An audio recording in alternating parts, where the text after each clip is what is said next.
그날 밤 왜 도망치셨습니까? 여자는 고개를 숙인 채 잠시 침묵했다. 도망친 게 아닙니다. 안고 나온 겁니다. 청문회장은 숨소리조차 사라졌다. 29년 전 재벌가에서 회장 부부가 살해된 그 밤, 모두가 자신의 안위를 먼저 챙길 때 한 여성 경비원은 울고 있던 아기를 품에 안았다. 신발도 미래도 버린 채 맨발로 뛰었다. 사람들은 그녀를 공범이라 불렀고 국가는 그녀를 도망자라 기록했다. 하지만 아무도 묻지 않았다. 왜 그 아이를 안았는지. 그리고 29년 후 그 아기는 자라 변호사가 되었고 그 여자는 대통령 앞에 섰다. 지금부터 한 여자가 29년 동안 침묵해야 했던 단 하나의 선택에 대한 이야기입니다. 오늘도 찾아와 주셔서 감사합니다. 구독과 좋아요는 큰 힘이 됩니다. 어디에서 보고 계신지 댓글로 나눠주세요. 행복과 건강이 늘 함께 하시길 바랍니다. 그럼 이제 오늘의 이야기 시작하겠습니다. 서울 외곽, 낡은 시립체육관 앞. 새벽 5시, 하늘은 아직 어둡고 거리는 고요했습니다.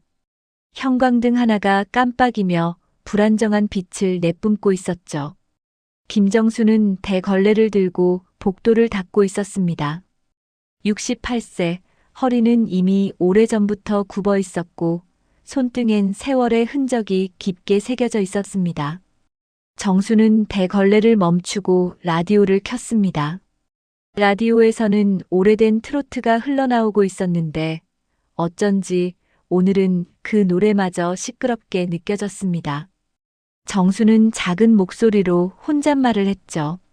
이 시간엔 노래도 괜히 시끄럽네. 벽에 걸린 낡은 시계를 바라봤습니다. 초침 소리가 유난히 크게 들렸습니다. 똑딱, 똑딱. 매일 듣는 소리인데도 오늘따라 귀에 거슬렸습니다. 정수는 고개를 저으며 다시 청소를 이어갔습니다.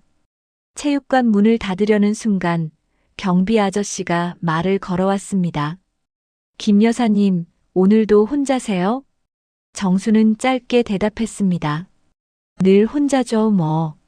경비 아저씨는 쓸쓸한 표정으로 고개를 끄덕였습니다. 정수는 그 시선이 불편했지만 내색하지 않았습니다. 그저 가방을 메고 천천히 걸음을 옮겼죠. 집은 멀지 않았습니다. 반지하 단칸방. 계단을 내려가자 곰팡이 냄새가 코를 찔렀습니다. 정수는 익숙하다는 듯 문을 열고 안으로 들어갔습니다. 방 안은 좁았지만 정리는 잘 되어 있었습니다. 침대 하나, 작은 식탁 하나, 그리고 낡은 옷장 하나. 그게 전부였습니다. 벽에는 사진 한 장이 걸려 있었습니다. 흑백 사진 속엔 어린 아기가 웃고 있었죠. 정수는 그 사진을 보며 잠시 멈춰 섰습니다. 손을 뻗어 사진을 만지려다가 다시 손을 내렸습니다. 이제는 다 잊었지? 정수는 스스로에게 묻듯 중얼거렸습니다. 하지만 그 목소리에 확신이 없었습니다.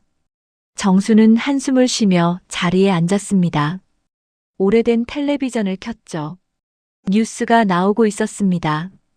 앵커의 목소리가 차갑게 흘러나왔습니다. 29년 전 대기업 회장 부부 살인 사건이 재수사 검토에 들어갔습니다. 당시 미해결로 남았던 이 사건은 최근 새로운 증거가 발견되면서 다시 주목받고 있습니다. 정순의 손이 미세하게 떨렸습니다. 리모컨을 든 손에 힘이 들어갔죠. 화면에는 오래된 신문 기사 사진이 떴습니다. 재벌가 살인사건, 경비원 행방불명이라는 제목이 크게 박혀 있었습니다. 정수는 천천히 텔레비전을 껐습니다. 방 안은 다시 고요해졌습니다. 하지만 정순의 머릿속은 시끄러웠습니다. 29년 전 그날 밤이 떠올랐죠. 폭우, 총성, 그리고 아기의 울음소리. 정수는 눈을 감았습니다. 아니야, 이젠 괜찮아. 스스로를 다독이듯 말했지만 떨림은 쉽게 가라앉지 않았습니다. 한편 서울 시내 한법률사무소. 한도윤은 책상 앞에 앉아 서류를 검토하고 있었습니다. 29살 인권 전문 변호사. 도윤은 억울한 사람들의 편에 서는 일을 하고 있었죠. 오늘도 의뢰인과의 상담이 이어졌습니다. 이 사건 피해자가 한 명이 아닙니다. 도윤은 차분한 목소리로 말했습니다. 의뢰인은 고개를 끄덕이며 자료를 넘겼습니다. 그 자료 속엔 오래된 신문 기사가 포함되어 있었습니다. 도윤은 기사를 훑어보다가 멈춰섰습니다. 재벌가 살인사건 당시 경비원 김정순 행방불명. 도윤의 눈이 커졌습니다. 김정순. 그 이름이 낯설지 않았습니다. 도윤은 기사를 다시 읽었습니다. 손에 힘이 들어갔죠. 심장이 빠르게 뛰기 시작했습니다. 김정순? 도윤은 속으로 중얼거렸습니다. 그 이름은 도윤에게 너무나 익숙한 이름이었습니다. 바로 도윤을 키운 사람, 도윤이 이모라고 부르는 사람의 이름이었죠. 도윤은 자리에서 일어났습니다. 가방을 챙기고 서둘러 사무실을 나섰습니다. 머릿속이 복잡했습니다.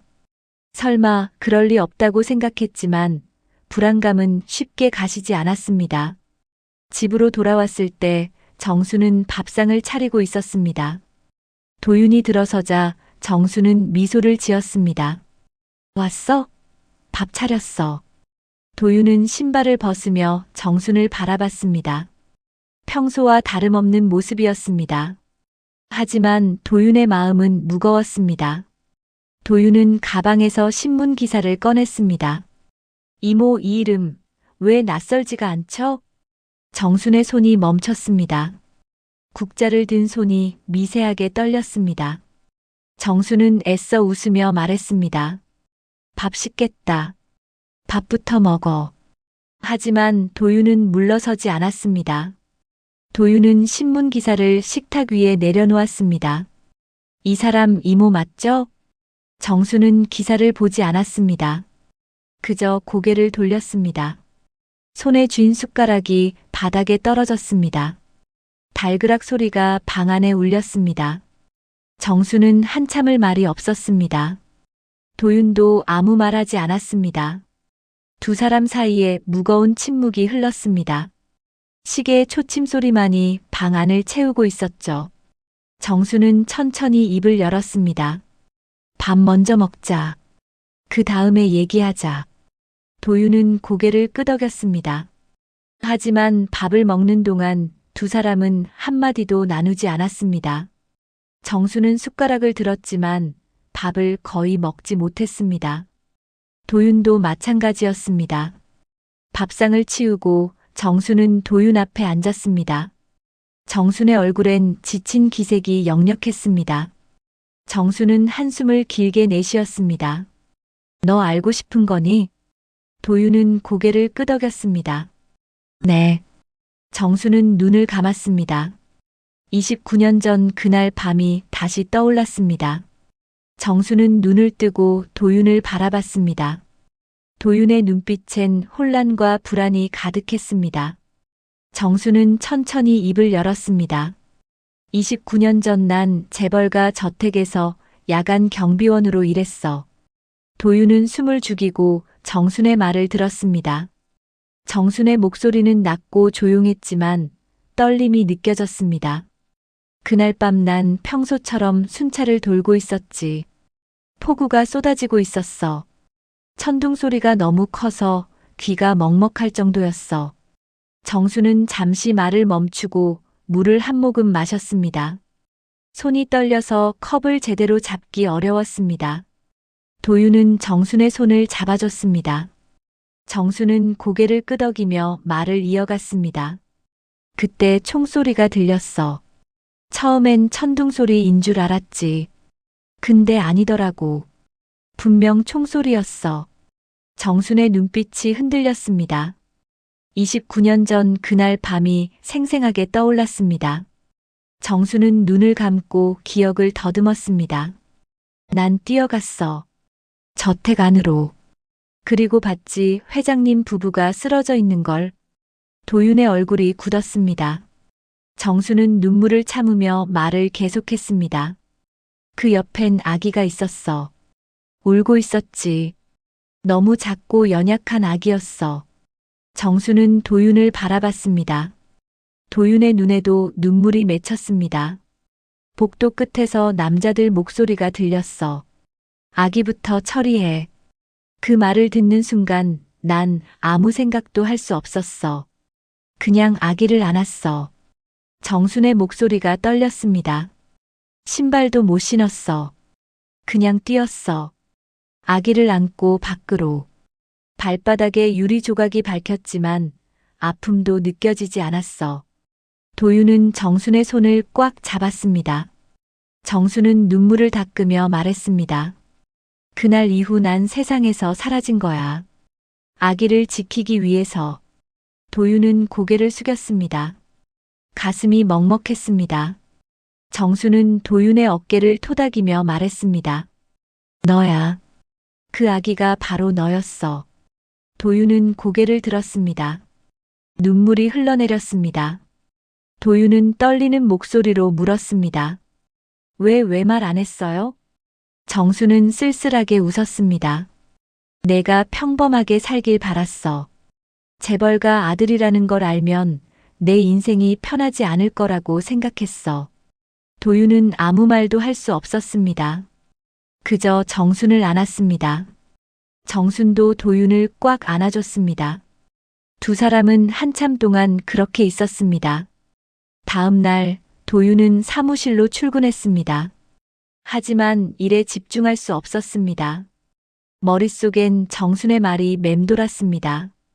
도윤은 자료를 다시 꺼내 읽었습니다.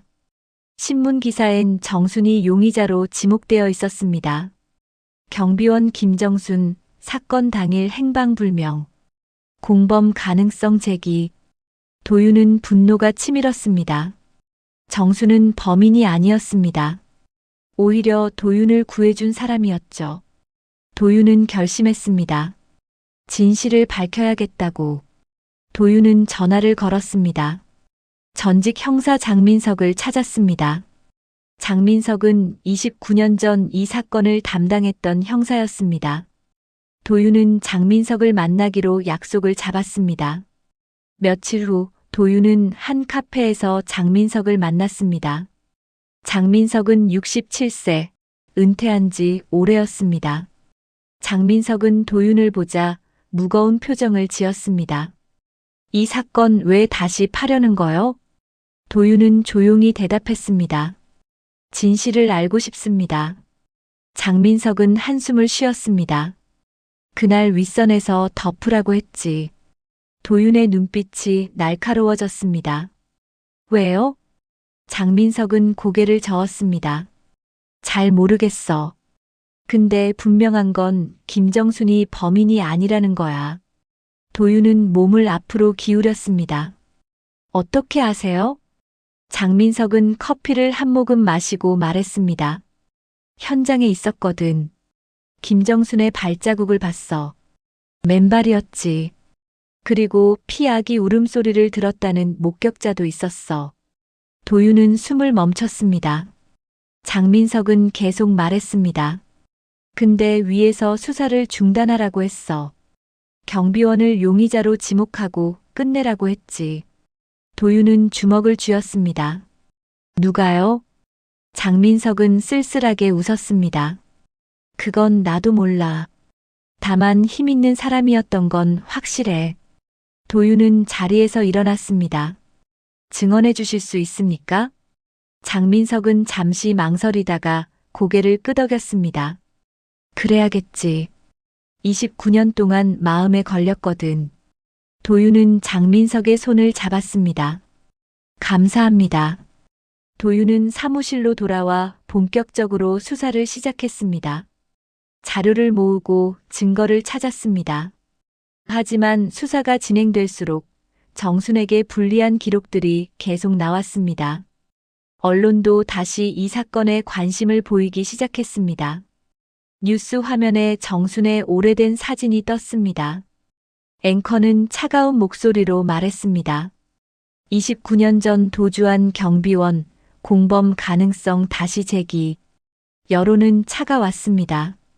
인터넷 댓글엔 악의적인 말들이 쏟아졌습니다. 정수는 그 모든 것을 조용히 견뎠습니다. 도윤은 집으로 돌아왔습니다. 정수는 여전히 밥상을 차리고 있었습니다. 도윤은 정순에게 다가가 말했습니다. 이모 괜찮으세요? 정수는 웃으며 대답했습니다. 괜찮아. 익숙해. 하지만 정순의 눈엔 깊은 슬픔이 담겨 있었습니다. 도윤은 정순을 안아줬습니다. 제가 꼭 진실을 밝힐게요. 정수는 도윤의 등을 토닥였습니다. 고마워. 그날 밤 정수는 혼자 창밖을 바라봤습니다. 하늘엔 별이 총총히 빛나고 있었습니다. 정수는 작게 중얼거렸습니다. 이번에도 내 인생 망칠 순 없어. 정수는 다시 도망칠 준비를 하기 시작했습니다. 도윤은 정순의 방문을 열었습니다. 방 안은 텅 비어 있었습니다.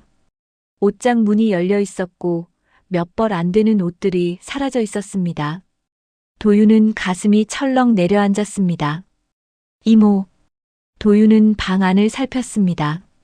책상 위에 편지 한 장이 놓여 있었습니다. 도윤은 떨리는 손으로 편지를 집어들었습니다. 도윤아, 미안해. 내 인생에 짐이 되고 싶지 않아. 잘 살아라. 이모가. 도윤은 편지를 구겨 쥐었습니다. 눈물이 흘러내렸습니다. 도윤은 주저앉아 울었습니다. 얼마나 시간이 흘렀을까. 도윤은 눈물을 닦고 일어났습니다. 포기할 수 없었습니다. 도윤은 사무실로 달려갔습니다. 컴퓨터를 켜고 자료를 다시 뒤졌습니다. 29년 전 그날 밤의 진실을 찾아야 했습니다. 도윤은 당시 언론 보도 자료를 모두 찾아냈습니다. 그리고 한 가지 이상한 점을 발견했습니다. 사건 발생 직후 언론 보도가 갑자기 중단되었습니다. 마치 누군가 막은 것처럼. 도윤은 당시 기자들을 찾아 연락했습니다. 하지만 대부분 입을 다물었습니다. 그중 한 명만이 조심스럽게 입을 열었습니다. 그때 위에서 압력이 있었어요. 더 이상 보도하지 말라고. 도윤은 물었습니다. 누가요? 기자는 고개를 저었습니다. 모르겠어요.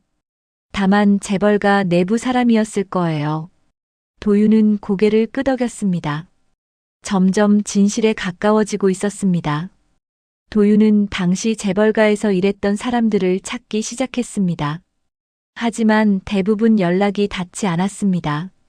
마치 모두 사라진 것처럼. 그러던 중 도윤은 한 명의 증인을 찾았습니다. 당시 저택에서 정원사로 일했던 박철수였습니다. 박철수는 지금 시골에서 조용히 살고 있었습니다. 도윤은 박철수를 찾아갔습니다. 박철수는 70대 노인이었습니다. 박철수는 도윤을 보자 놀란 표정을 지었습니다. 누구시오? 도윤은 명함을 건네며 말했습니다. 변호사 한도윤입니다. 29년 전 사건에 대해 여쭤보고 싶습니다. 박철수는 얼굴이 굳었습니다.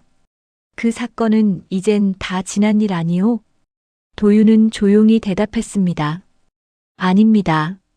아직 끝나지 않았습니다. 박철수는 한숨을 쉬며 도윤을 집 안으로 들였습니다. 두 사람은 마루에 앉았습니다. 박철수는 차를 따라주며 말했습니다. 그날 밤 난 집에 있었소. 폭우가 쏟아져서 일찍 퇴근했거든. 도윤은 고개를 끄덕이며 들었습니다. 박철수는 계속 말했습니다. 근데 다음 날 아침 회장님 부부가 돌아가셨다는 소식을 들었지. 경비원 김정순이 도망쳤다고도 했고. 도윤은 물었습니다. 김정순을 아셨습니까? 박철수는 고개를 끄덕였습니다. 알았지. 착한 사람이었어. 말수는 적었지만 성실했소. 그 사람이 사람을 죽일 리 없어. 도윤은 눈빛이 반짝였습니다. 당시 저택에 다른 사람은 없었습니까? 박철수는 잠시 생각하다가 말했습니다. 비서실장 박태준이 있었지. 그 사람은 좀 이상했어. 도윤은 몸을 앞으로 기울였습니다. 어떻게요? 박철수는 목소리를 낮췄습니다. 사건 이후에도 태연했거든. 보통 사람이라면 충격받을 텐데 박태준은 아무렇지도 않더라고. 도윤은 메모를 했습니다. 박태준. 도윤은 그 이름을 기억했습니다. 박철수는 덧붙였습니다. 그리고 사건 직후 저택이 폐쇄됐어. 모든 직원이 해고됐고 마치 뭔가를 감추려는 것 같았지. 도윤은 고개를 끄덕였습니다. 점점 퍼즐 조각이 맞춰지고 있었습니다. 도윤은 박철수에게 감사 인사를 하고 서울로 돌아왔습니다. 도윤은 박태준을 조사하기 시작했습니다. 박태준은 현재 로비스트로 활동하고 있었습니다. 재벌가와 정치인들을 연결하는 일을 하고 있었죠. 도윤은 박태준의 과거 행적을 추적했습니다. 그러던 중 도윤은 놀라운 사실을 발견했습니다. 사건 직후 박태준은 거액의 돈을 받았습니다. 출처불명의 돈이었습니다. 도윤은 확신했습니다. 박태준이 사건과 연관되어 있다고. 도윤은 박태준을 만나기로 결심했습니다. 도윤은 박태준의 사무실로 찾아갔습니다. 박태준은 고급 오피스텔에서 일하고 있었습니다. 도윤은 비서에게 면회를 요청했습니다. 박태준 대표님을 만나고 싶습니다. 비서는 도윤을 위아래로 훑어봤습니다. 약속 있으세요? 도윤은 명함을 건넸습니다. 29년 전 사건에 대해 여쭤볼 게 있습니다. 비서는 잠시 망설이다가 안으로 들어갔습니다. 얼마 후 비서가 나와 말했습니다. 들어가세요. 도윤은 사무실 안으로 들어갔습니다. 박태준은 책상 뒤에 앉아 도윤을 바라봤습니다. 50대 중반 정장을 깔끔하게 차려입은 남자였습니다. 박태준은 차갑게 웃으며 말했습니다. 29년 전 사건이라 오래된 일이네요. 도윤은 자리에 앉으며 대답했습니다. 오래됐지만 끝나지 않은 일입니다. 박태준은 눈빛이 날카로워졌습니다. 무슨 용건이죠? 도윤은 조용히 말했습니다. 김정순을 아십니까? 박태준의 표정이 굳었습니다. 잠시 침묵이 흘렀습니다. 박태준은 천천히 입을 열었습니다. 경비원이었죠. 사건 후 도망쳤다고 들었습니다. 도윤은 눈을 똑바로 보며 말했습니다. 김정수는 범인이 아닙니다. 박태준은 비웃듯 말했습니다. 그걸 어떻게 아십니까? 도윤은 침착하게 대답했습니다. 증거가 있습니다. 박태준의 얼굴이 미세하게 일그러졌습니다. 박태준은 자리에서 일어나며 말했습니다.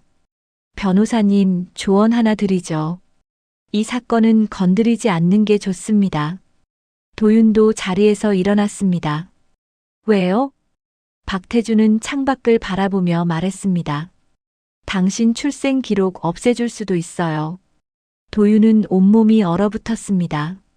박태준은 도윤을 돌아보며 차갑게 웃었습니다. 당신이 누구인지 다 알고 있습니다. 도윤은 주먹을 쥐었습니다. 박태준은 계속 말했습니다. 조용히 사세요. 그게 당신과 김정순을 위하는 길입니다. 도윤은 아무 말도 하지 않고 사무실을 나왔습니다. 복도를 걸으며 도윤은 생각했습니다. 박태준은 분명 무언가를 숨기고 있었습니다. 도윤은 결심했습니다. 포기하지 않겠다고. 그날 밤 도윤은 집으로 돌아왔습니다. 여전히 정순은 없었습니다. 도윤은 정순의 방에 들어가 사진을 꺼냈습니다. 어린 아기의 사진. 바로 도윤 자신이었습니다. 도윤은 사진을 꽉 쥐며 중얼거렸습니다. 이모 꼭 찾을게요. 그리고 진실을 밝힐게요. 도윤은 며칠 동안 정순을 찾아 헤맸습니다. 과거 정순이 일했던 곳들을 찾아다녔고 아는 사람들에게 연락했습니다. 하지만 정순은 흔적도 없이 사라졌습니다. 마치 29년 전처럼 도윤은 지쳐 사무실로 돌아왔습니다. 책상 위엔 서류들이 쌓여 있었습니다. 도윤은 자료를 다시 펼쳤습니다. 29년 전 사건 기록, 증인 진술서, 언론 보도 자료, 모든 것이 정순에게 불리하게 작성되어 있었습니다.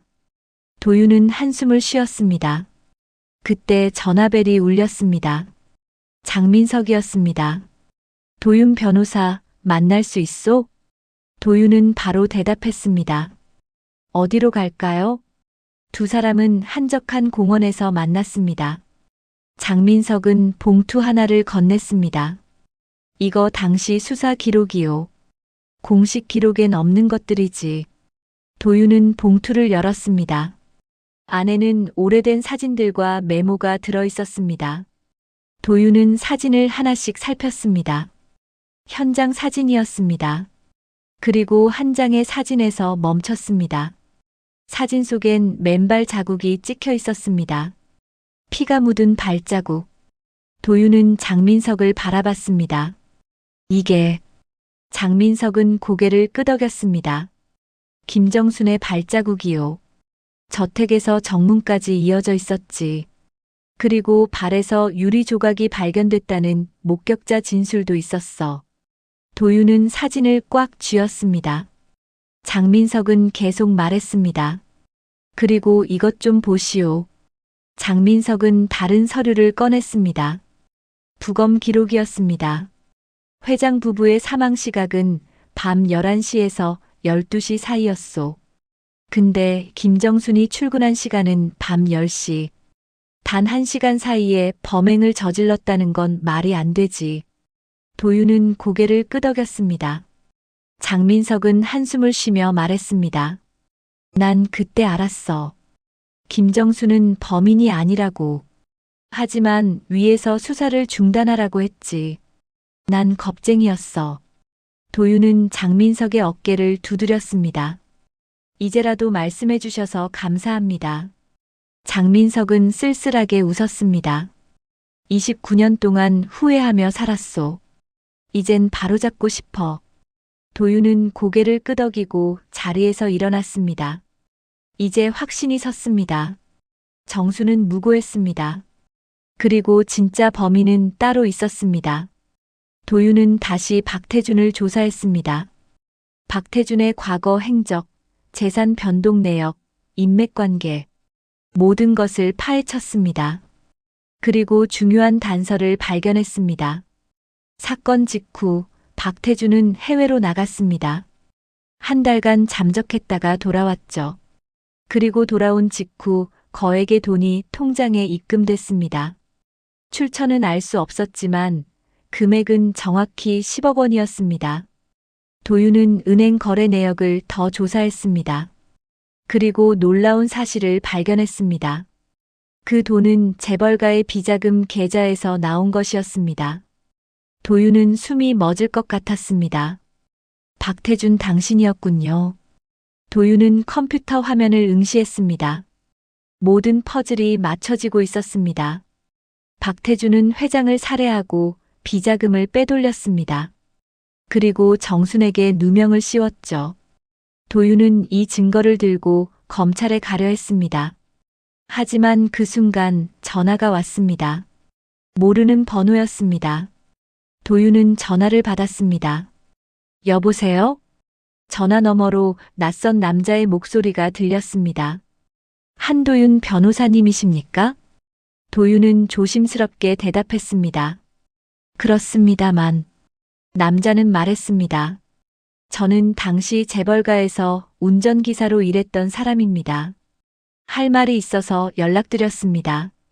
도윤은 긴장했습니다. 무슨 말씀이신가요? 남자는 잠시 망설이다가 말했습니다. 그날 밤 저도 저택에 있었습니다. 회장님을 모시고 돌아왔지. 그리고 총소리를 들었습니다. 도윤은 숨을 죽였습니다. 남자는 계속 말했습니다. 저는 무서워서 숨었습니다. 차 안에서요. 그리고 봤습니다. 박태준이 총을 들고 있는 걸. 도윤은 온몸에 전율이 흘렀습니다. 지금 어디 계십니까? 만날 수 있을까요? 남자는 주소를 알려줬습니다. 도윤은 바로 그곳으로 향했습니다. 한 허름한 여관이었습니다. 도윤은 방문을 두드렸습니다. 문이 열렸고 50대 남자가 나타났습니다. 들어오세요. 도윤은 방 안으로 들어갔습니다. 남자는 이름을 밝혔습니다. 최동수였습니다.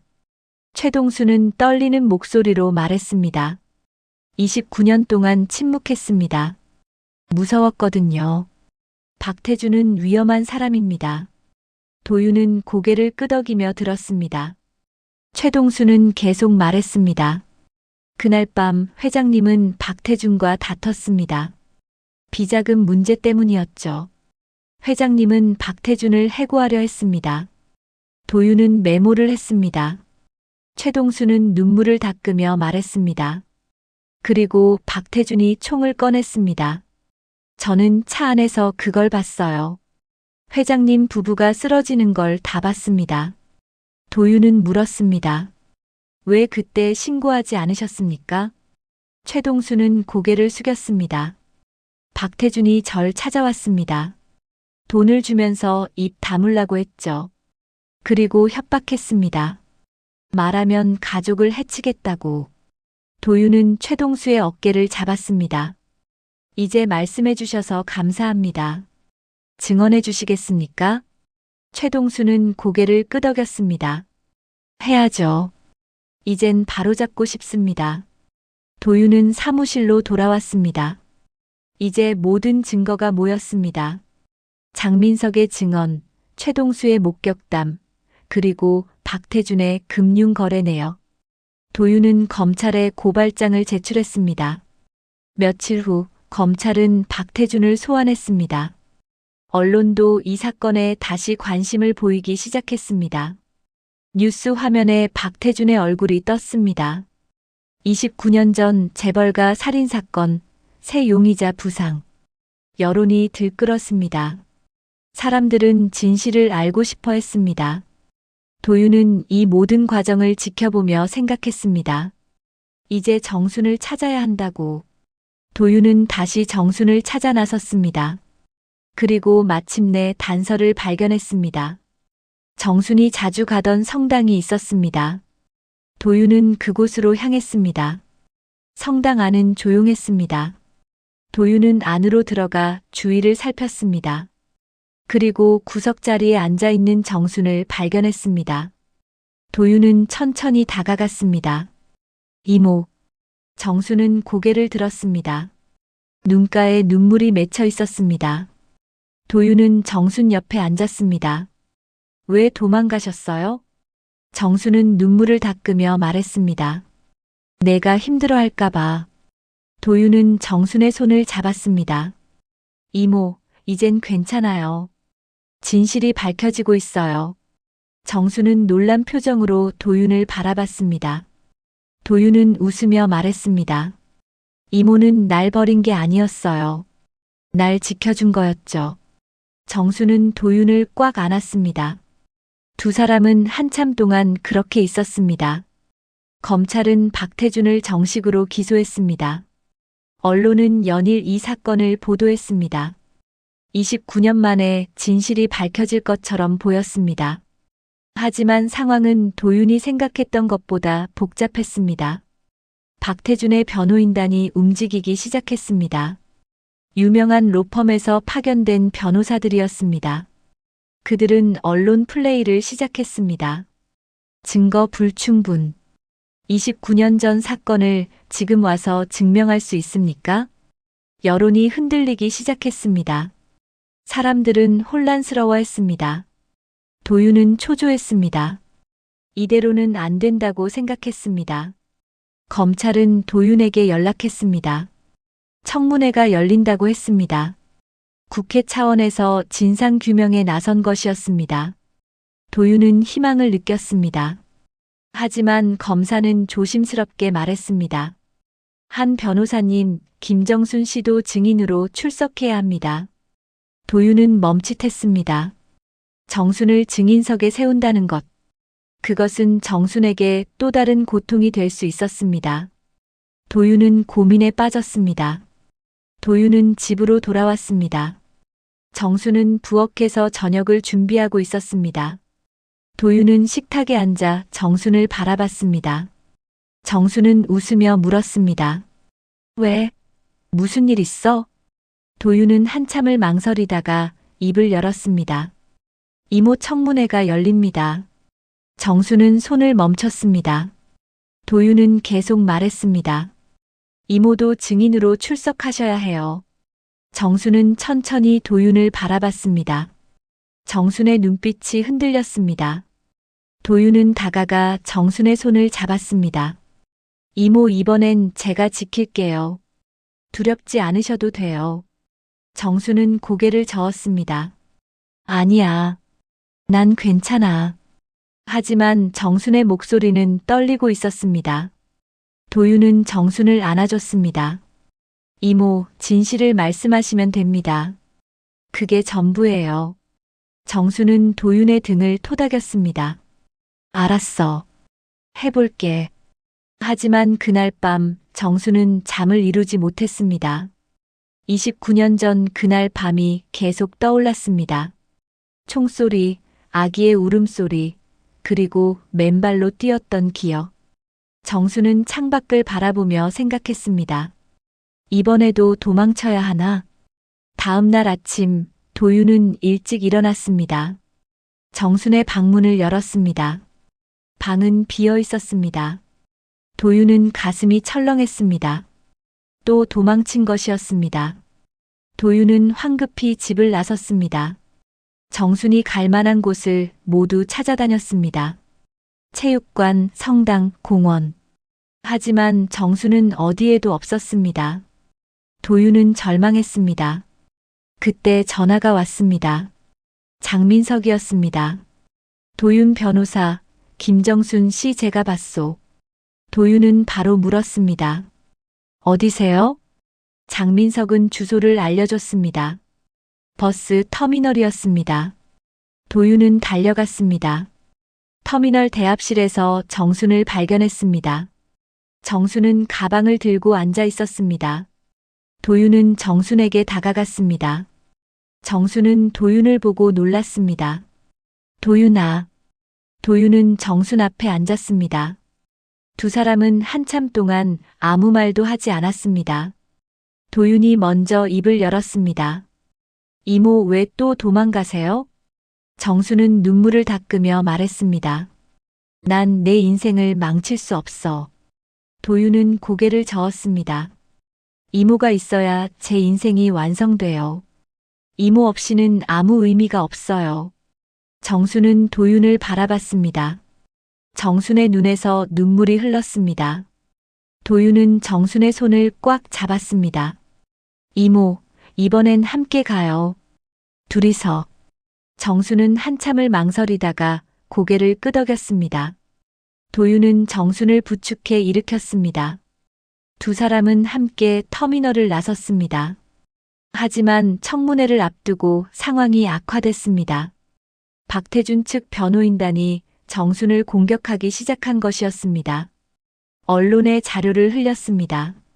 김정순, 과거 전과 기록 있어. 뉴스는 정순의 과거를 파헤쳤습니다. 젊은 시절 정순은 생계를 위해 무면허 노점상을 한 적이 있었습니다.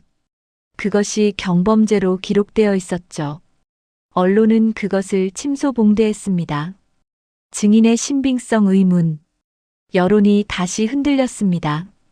사람들은 정순을 의심하기 시작했습니다. 인터넷 댓글엔 악의적인 말들이 쏟아졌습니다. 범죄자가 무슨 증인이야? 결국 돈 노린 거 아니야? 도윤은 분노했습니다. 하지만 어쩔 수 없었습니다. 이것이 현실이었습니다. 도윤은 정순에게 미안했습니다.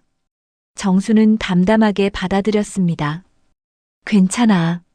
난 익숙해. 하지만 정순의 얼굴엔 깊은 슬픔이 서려 있었습니다. 도윤은 정순을 안아줬습니다. 이모, 제가 지킬게요. 꼭. 청문회 전날 밤이었습니다. 도윤은 서류를 정리하고 있었습니다. 정순은 옆에서 조용히 차를 마시고 있었습니다. 도윤은 정순을 바라보며 말했습니다. 이모 내일 법정에서 진실만 말씀하시면 돼요. 두려워하지 마세요. 정순은 고개를 끄덕였습니다. 하지만 정순의 손은 떨리고 있었습니다. 도윤은 정순의 손을 잡았습니다. 함께 이겨내요. 정순은 웃으며 대답했습니다. 그래. 함께. 하지만 그날 밤 정순은 편지를 썼습니다. 도윤에게 남기는 마지막 편지였습니다. 도윤아, 미안해. 난 법정에 설 용기가 없구나. 넌 잘할 거야. 이모는 믿어. 사랑한다. 정수는 편지를 책상 위에 놓고 조용히 집을 나섰습니다. 새벽 공기는 차가웠습니다. 정수는 걸으며 생각했습니다. 이번에도 도망치는 거구나. 정수는 한강 다리 위에 섰습니다. 아래로 흐르는 강물을 바라봤습니다. 정수는 눈을 감았습니다. 그때 뒤에서 목소리가 들렸습니다. 이모, 도윤이었습니다. 도윤은 숨을 헐떡이며 달려왔습니다. 정순을 붙잡았습니다. 이모 제발요. 저 혼자 두고 가지 마세요. 정순은 도윤을 바라봤습니다. 도윤의 눈에서 눈물이 흘러내렸습니다. 정순도 울었습니다. 미안해, 미안해. 도윤은 정순을 꽉 안았습니다. 이모 함께 가요. 법정에. 진실을 말하러 가요. 둘이서. 정수는 한참을 울다가 고개를 끄덕였습니다. 그래, 함께 가자.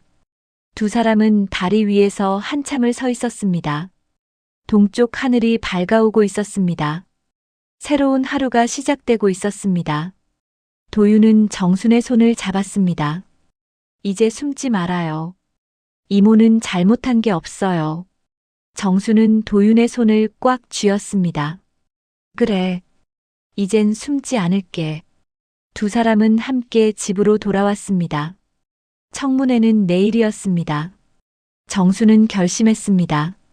이번엔 도망치지 않겠다고. 진실을 말하겠다고. 청문회 당일 아침 정수는 일찍 일어났습니다. 거울 앞에 섰습니다. 주름진 얼굴, 굽은 허리. 68년을 살아온 흔적이 고스란히 남아 있었습니다. 정수는 옷을 정갈하게 입었습니다. 도윤은 부엌에서 아침을 준비하고 있었습니다. 정순이 나오자 도윤은 웃으며 말했습니다. 이모, 밥 드세요. 정수는 식탁에 앉았습니다. 하지만 밥이 넘어가지 않았습니다. 도윤은 정순의 손을 잡았습니다. 이모, 괜찮으세요? 정수는 고개를 끄덕였습니다. 괜찮아. 하지만 정순의 손은 차갑게 식어 있었습니다. 도윤은 정순의 손을 꽉 쥐었습니다. 제가 옆에 있을게요. 계속.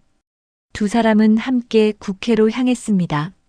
청문회장 앞엔 이미 수많은 기자들이 모여 있었습니다. 카메라 플래시가 터졌습니다. 정순은 고개를 숙였습니다. 도윤은 정순을 보호하며 안으로 들어갔습니다. 청문회장은 넓고 엄숙했습니다.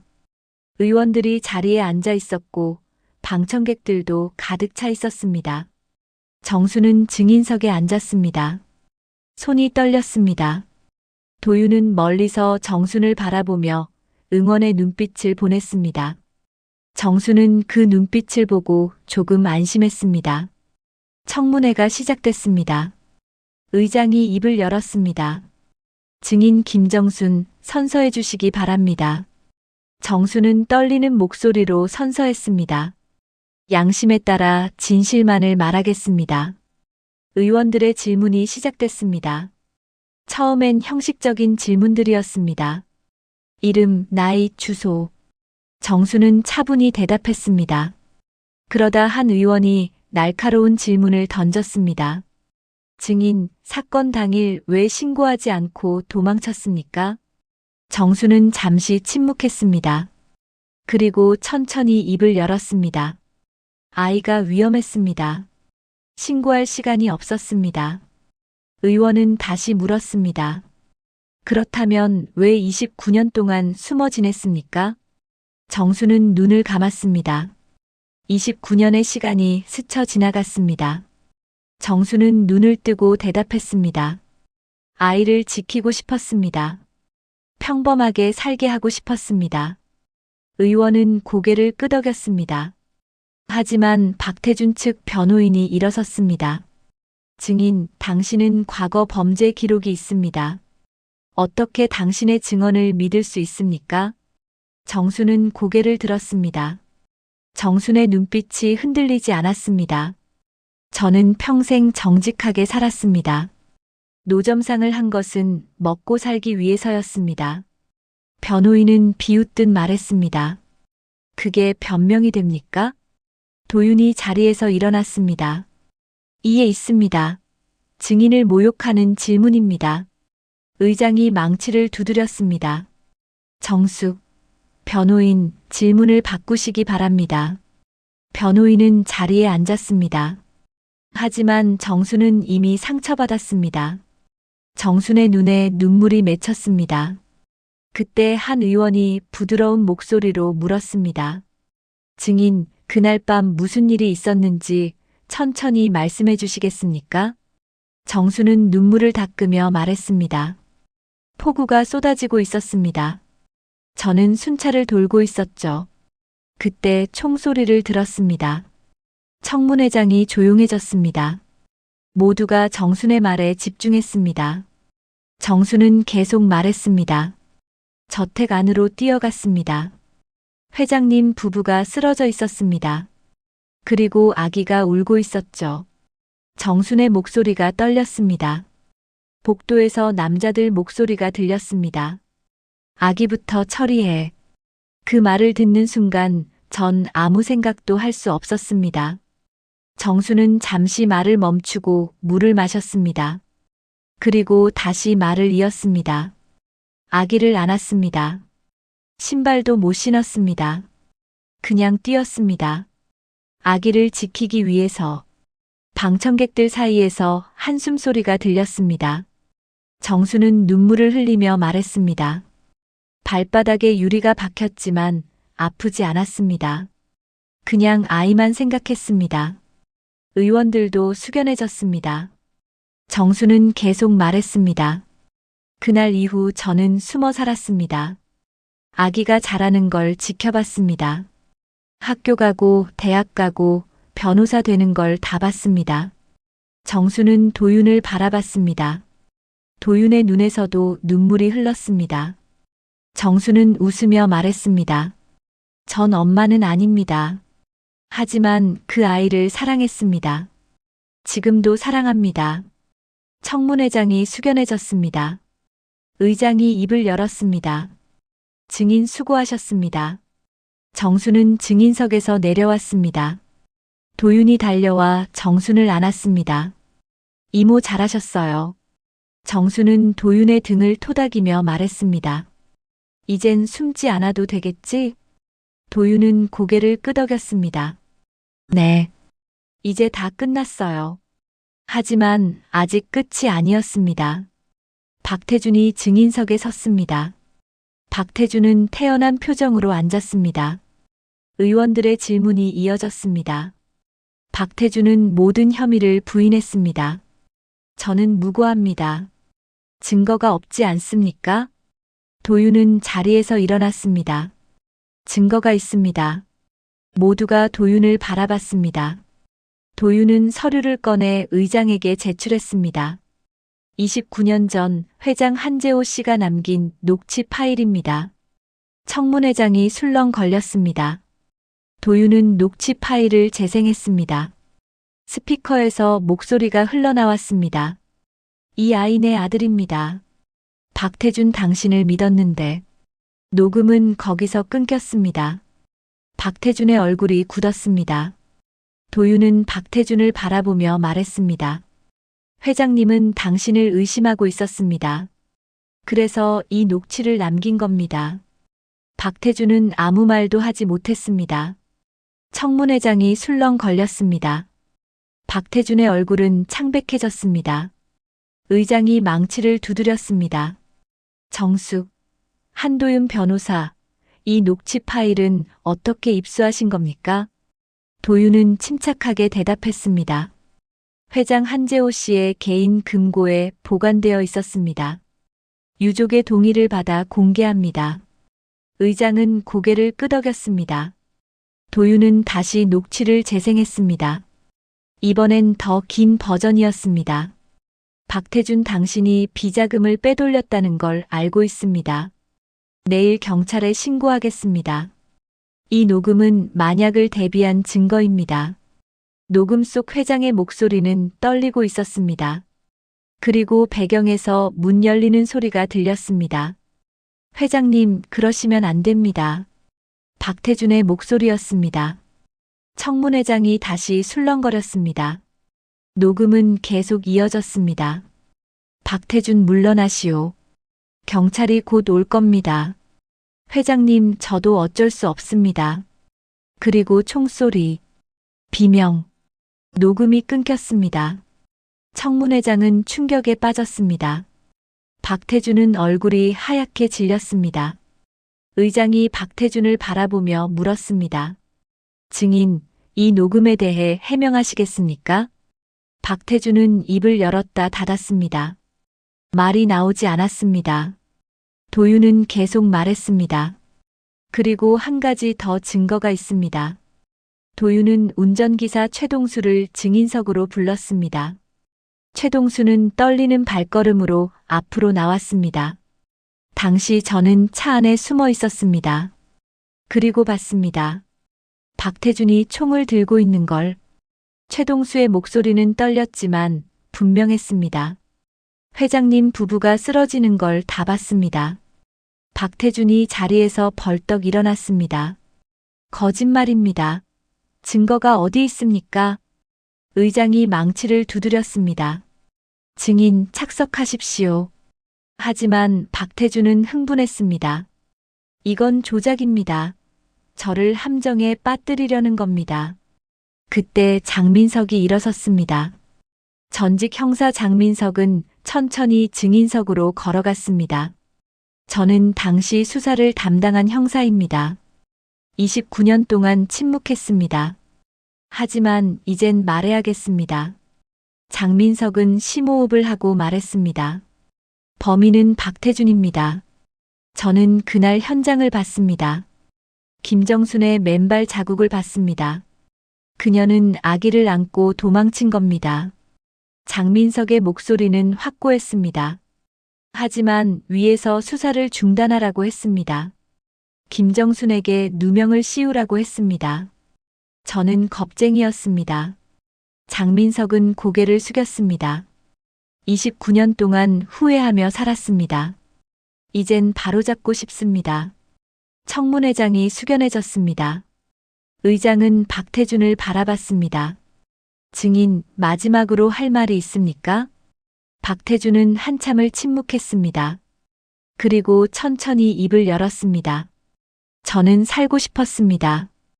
회장님이 저를 해고하려 했습니다. 전 아무것도 없었습니다. 박태준의 목소리가 떨렸습니다. 비자금을 빼돌린 건 맞습니다. 하지만 살인은 의도하지 않았습니다. 도윤이 일어섰습니다. 의도하지 않았다고요? 아기까지 죽이려 했잖습니까? 박태준은 고개를 떨구었습니다. 미안합니다. 미안합니다. 의장이 망치를 두드렸습니다. 증인 박태준, 구속영장을 청구하겠습니다. 경찰이 들어와 박태준을 연행했습니다. 박태준은 고개를 숙인 채 끌려갔습니다. 청문회가 끝났습니다. 도윤은 정순에게 달려갔습니다. 정순은 눈물을 흘리고 있었습니다. 이모, 끝났어요. 다 끝났어요. 정순은 도윤을 안았습니다. 두 사람은 한참 동안 그렇게 있었습니다. 며칠 후 청와대에서 연락이 왔습니다. 대통령이 정순을 만나고 싶다고 했습니다. 도윤과 정순은 함께 청와대로 향했습니다. 대통령 집무실은 넓고 웅장했습니다. 정순은 긴장한 표정으로 들어갔습니다. 대통령은 따뜻한 미소로 정순을 맞이했습니다. 김정순 씨 만나 뵙게 되어 영광입니다. 정순은 어색하게 인사했습니다. 아닙니다. 제가 영광입니다. 대통령은 정순의 손을 잡았습니다. 당신은 도망자가 아닙니다. 구조자였습니다. 한 아이의 생명을 구했습니다. 정순은 눈물을 흘렸습니다. 대통령은 계속 말했습니다. 29년 동안 고생하셨습니다. 이제 당신의 명예를 회복하겠습니다. 대통령은 훈장을 꺼냈습니다. 국민훈장 모란장이었습니다. 김정순 씨, 이 훈장을 드립니다. 당신의 용기와 희생에 감사합니다. 정순은 떨리는 손으로 훈장을 받았습니다. 도윤은 옆에서 눈물을 흘렸습니다. 대통령은 도윤을 바라보며 말했습니다. 한도윤 변호사, 당신도 수고하셨습니다. 진실을 밝혀주셔서 감사합니다. 도윤은 고개를 숙였습니다. 제 의무였습니다. 대통령은 웃으며 말했습니다. 훌륭한 아들을 두셨습니다. 정순은 도윤을 바라봤습니다. 정순의 눈에서 눈물이 흘렀습니다. 내 자랑스러운 아들입니다. 대통령과의 면담이 끝나고 두 사람은 청와대를 나섰습니다. 밖에는 기자들이 기다리고 있었습니다. 카메라 플래시가 터졌습니다. 기자들이 질문을 쏟아냈습니다. 김정순 씨, 소감 한 말씀 부탁드립니다. 정순은 잠시 망설이다가 입을 열었습니다. 저는 평범하게 살고 싶었습니다. 하지만 그날 밤 아기를 두고 갈 수 없었습니다. 정순의 목소리는 떨렸지만 확고했습니다. 29년 동안 힘들었습니다. 하지만 후회하지 않습니다. 이 아이가 잘 자라줘서 감사합니다. 도윤은 정순의 손을 꽉 잡았습니다. 두 사람은 함께 집으로 향했습니다. 이제 진짜로 끝났습니다. 29년간의 도망, 침묵, 슬픔이 모두 끝났습니다. 석 달이 흘렀습니다. 박태준은 재판에서 무기징역을 선고받았습니다. 29년 만에 진실이 완전히 밝혀졌습니다. 언론은 정순을 영웅이라고 불렀습니다. 하지만 정순은 여전히 조용히 살고 싶어 했습니다. 어느 가을날 아침 정순은 체육관 앞에 섰습니다. 오랜만에 찾은 곳이었습니다. 경비 아저씨가 반갑게 인사했습니다. 김 여사님, 오랜만이십니다. 정순은 웃으며 대답했습니다. 그러게요. 한동안 못 왔네요. 경비 아저씨는 정순의 손을 잡았습니다. 뉴스 봤습니다. 정말 대단하십니다. 정순은 고개를 저었습니다. 아니에요. 전 그냥 해야 할 일을 했을 뿐이에요. 체육관 관리소장이 나왔습니다. 소장은 정순을 보자 환한 얼굴로 말했습니다. 김 여사님, 복직하실 생각 없으세요? 저희가 정말 필요합니다. 정순은 잠시 생각하다가 대답했습니다. 글쎄요, 이젠 쉬고 싶기도 하고요. 소장은 아쉬운 표정을 지었습니다. 하지만 이해한다는 듯 고개를 끄덕였습니다. 정순은 집으로 돌아왔습니다. 도윤은 서류를 펼쳐놓고 뭔가를 열심히 쓰고 있었습니다. 정순이 물었습니다. 뭐하니? 도윤은 고개를 들며 웃었습니다. 재단 설립 준비하고 있어요. 정순은 고개를 갸웃했습니다.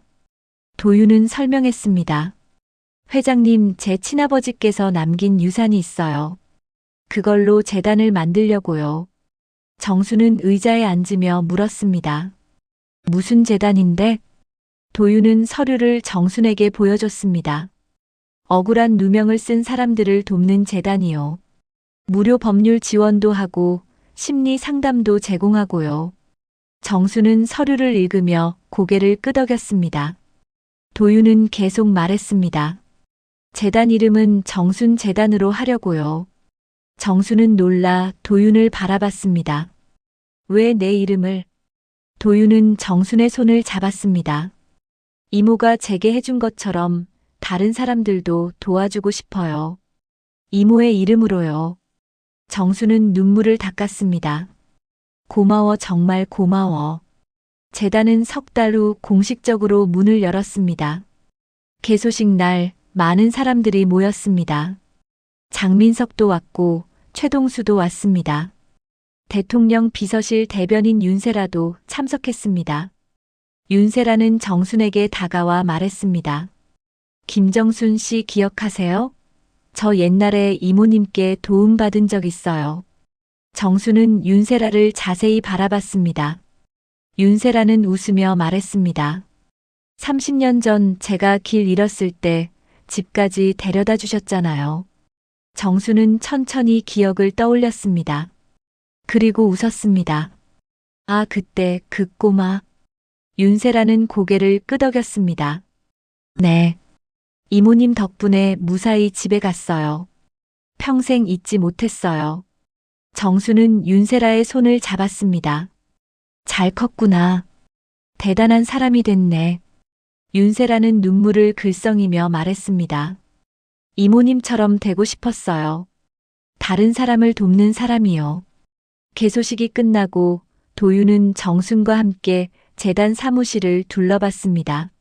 넓고 깨끗한 사무실이었습니다. 벽에는 정순의 사진이 걸려 있었습니다. 정순은 사진을 보며 쑥스러워했습니다. 괜히 민망하네. 도윤은 웃으며 말했습니다. 이모의 용기를 기억하는 거예요. 두 사람은 창밖을 바라봤습니다. 하늘은 맑았고 햇살이 따뜻했습니다. 그날 저녁 두 사람은 함께 산책을 나갔습니다. 한강변을 걸었습니다. 정수는 처음으로 여유로운 표정을 지었습니다. 도윤은 정순에게 물었습니다. 이모, 이제 뭐 하고 싶으세요? 정수는 잠시 생각하다가 대답했습니다. 평범하게 살고 싶어. 아침에 일어나서 산책하고 책도 읽고 너랑 밥도 먹고. 도윤은 웃으며 말했습니다. 그렇게 하세요. 이제는 편히 사세요. 정수는 도윤의 어깨에 기댔습니다. 고마워. 너 덕분에 이제 숨지 않아도 되겠구나. 도윤은 정순의 어깨를 감싸 안았습니다. 저도요. 이모 덕분에 제가 있어요. 두 사람은 한참을 걸었습니다. 저녁 노을이 강물을 붉게 물들였습니다. 정수는 멈춰서서 신발을 벗었습니다. 맨발로 풀밭을 밟았습니다. 도윤은 놀라 물었습니다. 이모, 왜 신발을 벗으세요? 정수는 웃으며 대답했습니다. 29년 만에 편하게 걷고 싶어서. 정수는 풀밭을 천천히 걸었습니다. 발바닥에 풀이 닿는 감촉이 느껴졌습니다. 따뜻했습니다. 정수는 눈을 감았습니다. 이제 평범해도 되나? 도윤은 정순의 손을 잡았습니다. 네. 이제부터가 처음이에요. 정수는 눈을 떴습니다. 하늘엔 별들이 하나둘 떠오르고 있었습니다. 정수는 별을 바라보며 중얼거렸습니다. 29년을 도망쳤다 생각했는데 사실은 한 아이의 인생을 지키고 있었구나. 도윤은 정순을 안았습니다. 이모는 제 영웅이에요. 평생 감사할게요. 정수는 도윤의 등을 토닥였습니다. 나도 너를 만나서 행복했어. 정말로. 두 사람은 한참을 그렇게 서 있었습니다. 강물은 조용히 흘렀고 바람은 부드럽게 불었습니다. 29년의 긴 시간이 마침내 평화로 바뀌었습니다. 다음 날 아침 정수는 일찍 일어났습니다. 창밖을 바라봤습니다. 햇살이 밝았습니다. 정수는 처음으로 마음 편히 웃었습니다. 도윤이 부엌에서 아침을 준비하고 있었습니다. 정수는 도윤에게 다가가 말했습니다. 오늘 같이 시장 갈래? 도윤은 환하게 웃었습니다. 좋아요. 두 사람은 손을 잡고 집을 나섰습니다. 평범한 아침이었습니다.